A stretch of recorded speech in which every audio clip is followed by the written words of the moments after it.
Back, everybody, and I want to reintroduce our panel. We have Jessica Gonzalez of Free Press, Harold Krent, IIT Kent College of Law, and Heather Hendershot, professor at Northwestern Medill School. Thanks, guys, for sticking around. So I want to read a transcript of what President Trump apparently said on Air Force One today. Quote, when you have a network and you have evening shows and all they do is hit Trump, that's all they do. If you go back, I guess they haven't had a conservative one in years or something. You take a look at it, all they do is hit Trump. They're licensed. They're not allowed to do that. Harold Krent, they are allowed to do that, are they not? They absolutely are allowed to do that, and it's hard to know what the president is talking about.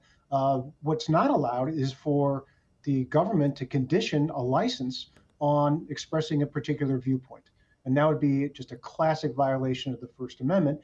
And if we want to have a discussion about what the public interest means, I think it would be healthy.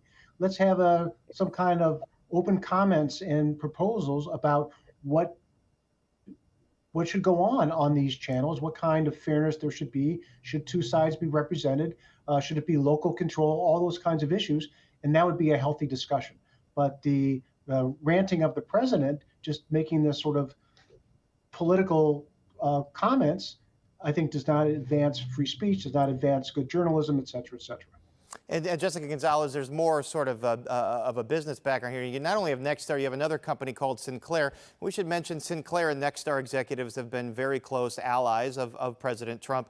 But Sinclair is saying on our ABC-owned stations, Kimmel can't come back until he apologizes and then gives a donation to Turning Points USA, the nonprofit that Charlie Kirk had founded. What do you make of that aspect of this debate? Well, I find it absolutely ridiculous. We have to remember who Sinclair is, one of the largest broadcast conglomerates in the country. You may remember a viral video that happened some odd years ago when Sinclair was trying to buy Tribune, a merger that we successfully opposed during the first Trump administration. That merger was declined by Ajit Pai, a Republican FCC chair appointed by Donald Trump, because Sinclair was so corrupt that it lied to the agency. And so its merger that otherwise would have been greenlit. This is an administration that loves media mergers. It certainly loves concentrating more media in the hands of conservative leaning owners.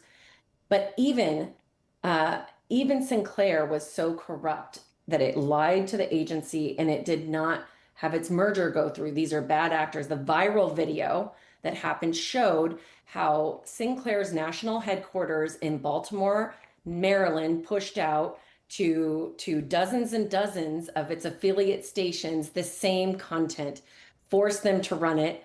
And it just showed how problematic it is when a national owner owns so many stations. It's detracting from local news and information that's relevant to the people in the broadcast district.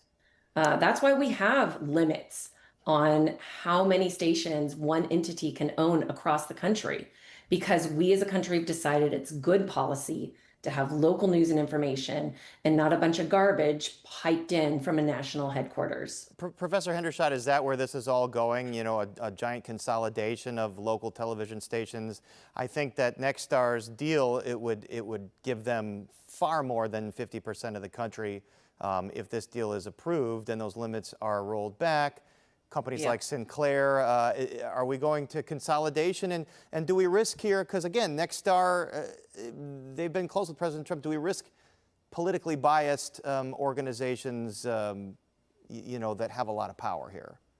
Yeah, absolutely. We risk quite a bit of consolidation, and we lose a sense of what the local even is. You know, conventionally, the local versus national networks has meant, you know, you have community needs that might be served in, say, a small community has a lot of Polish Americans. They're going to want some Polish language public service broadcasting. There's going to be some, you know, local news shows, and then the national feed comes in and, you know, satisfies a more general audience, right? So that was what the local was. When Brendan Carr says, wow, I've never seen this before, local stations pushing back, that's completely made up. That's just not true, right? I mean, I could think of two really, good examples.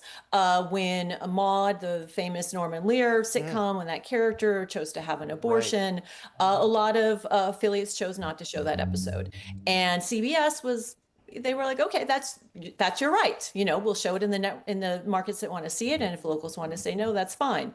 And then when they reran it over the summer, the locals just didn't even notice, and it actually played. On the flip side, so that's there were communities that rejected a Western that had Sammy Davis Jr. as a guest on it, because they didn't want to see Black actors conveyed on television in a kind of respectful manner. And so we had a lot local affiliates rejecting that. So, the local can sometimes be really positive, a source of kind of empowerment versus the national feeds, versus sometimes it is a very kind of reactionary thing happening at that level. But the idea that Sinclair is somehow, local, representing the local, when they are such a big, powerful company that is just sweeping up these small stations is rather ludicrous to me. All right. Well, this is a great conversation that we'll have to continue, but we're out of time for now. My thanks to Jessica Gonzalez, Harold Krent, and Heather Hendershot. Thank you so much.